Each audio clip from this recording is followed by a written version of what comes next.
দেখো আজকে কিন্তু আমি সকাল সকাল ঘুম থেকে উঠে গেছি আর এখন কিন্তু 7:30 বাজে। এখনই আমি ঘুম থেকে উঠে আগে ভাবলাম যে না তোমাদেরকে গুড মর্নিংটা জানিয়ে নিই, তারপরে আমি কাজে লাগবো।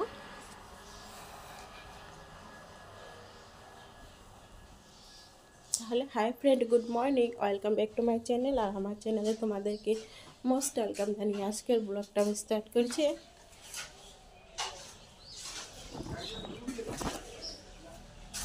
দেখো আমি কিন্তু পিছন থেকে সামনের দিকে এসেছি।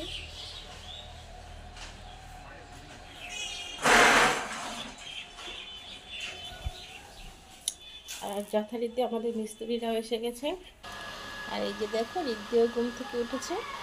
আমি আবার পিছনে এসেছি কারণ রিদ্ধি পিছনে ছিল, ও হাত মুখ ধরছিল, তাই আসো আসো আসো রিদ্ধি আসো। এই যে মা লক্ষ্মী আমার ঘরে এসেছে।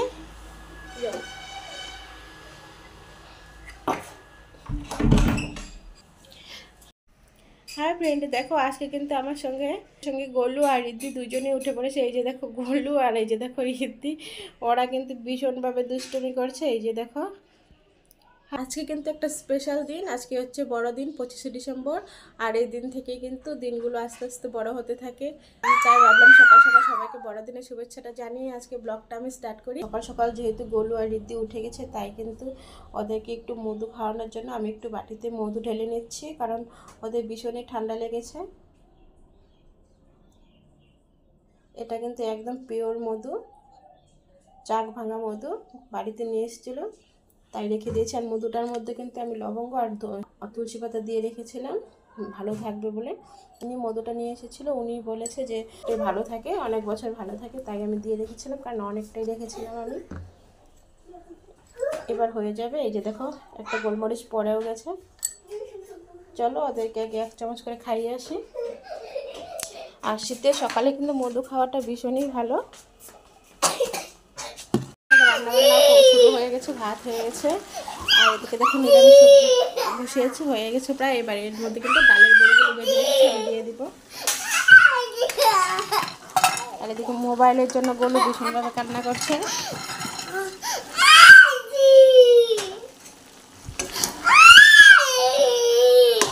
হাই ফ্রেন্ড, এবার আমি একটু এক জায়গায় যাচ্ছি, মানে আমাদের একটা গ্রুপ আছে সেলফ হেল্প, যারা গ্রামে থাকো, যারা মধ্যবিত্ত ফ্যামিলিতে বাস করো, তারা কিন্তু অবশ্যই জানো এই গ্রুপটা সম্পর্কে। আর আমি সেই গ্রুপের জন্য আমাকে ডাকছে যে আমাকে সই করতে হবে, তাই কিন্তু আমি যাচ্ছি। দেখো একদম বাড়ি পরা ড্রেস পরেই যাচ্ছি। এই যে নাইটি পরেছি, নাইটি পরে চলে যাচ্ছি। কাছেই যাব, বেশি দূরে না।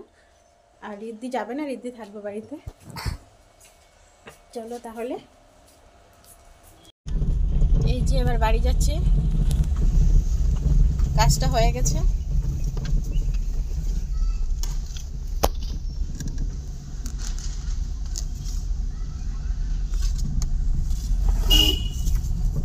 দেখো রাস্তাটা কি সুন্দর, নির্ঝুম।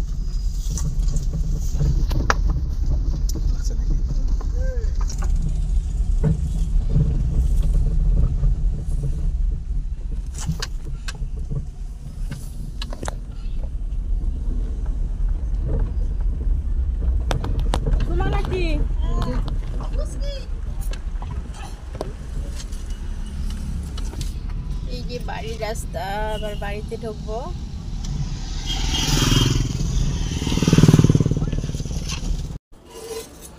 এই যে দেখো আমার রান্না বান্না কিন্তু একদম কমপ্লিট। এই যে চিকেন কষা, আর এই যে হচ্ছে ডিমের ঝোল ঝোল, আর নিরামিষ সবজি তো সকালে হয়েছিল। আজকের দুপুরে এগুলোই হবে।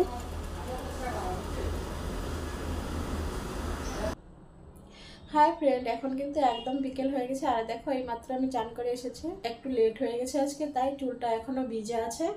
আর আজকে যেহেতু ক্রিসমাস, তাই কিন্তু আমার মেয়ে কেক এনেছে। এই যে দেখো দুইটা কেক এনেছে। এই যে দেখো দেখ, কেকটা কাটা হবে। আর হ্যাঁ ফ্রেন্ড, দেখো আমরা তো দিনে বেরোতে পারলাম না, এবার কিন্তু রাত্রি একটু বেরিয়েছে। এই যে দেখো ঘুরতে যাচ্ছি, কোথাও যাব না, শুধু রাস্তায় একটু ঘুরবো।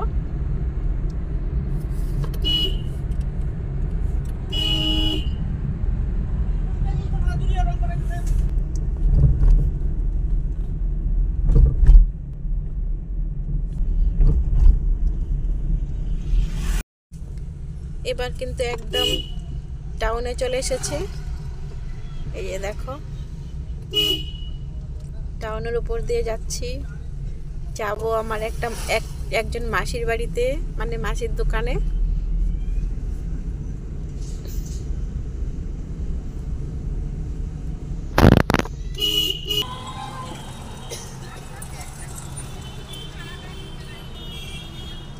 এখন কিন্তু প্রায় 9টা বাজে।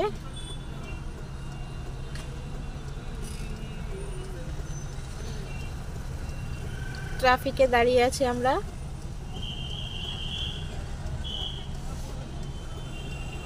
এই যে দেখো,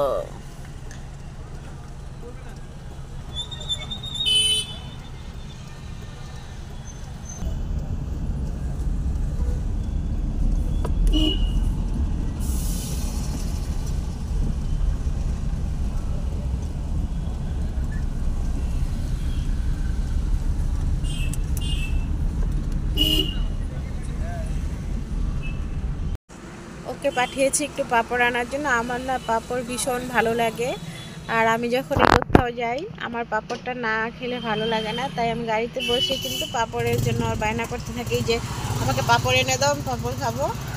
আমার ভীষণ ভালো লাগে পাঁপড়। আমি বেশি কিছু বায়না করি না, পাঁপড় আর ওই যে তোমরা চেনো কি না চেনো আমি জানি না, মদন কটকটি চেনো? নাম শুনেছো কখনো? মদন কটকটি আমার ভীষণ ভালো লাগে।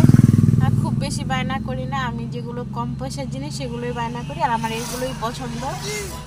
আমার ভীষণ ভালো লাগে এগুলো।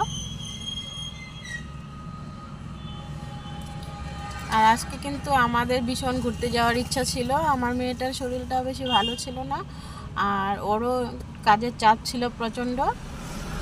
এখনও কিন্তু ওর কাজ শেষ হয়নি, মানে প্রচুর কাজ জমে আছে। কিন্তু তবু আমি জোর করে নিয়ে এসছি, চলো একটু বের হবো। দিনে কোথাও যাইনি, এবার কিন্তু চলো একটু ঘুরে আসি। তাই বাচ্চাগুলোকে আনিনি, আমরা দুজনে বেরিয়েছি। এই যে দেখো পাপড় নিয়ে এসেছে ও।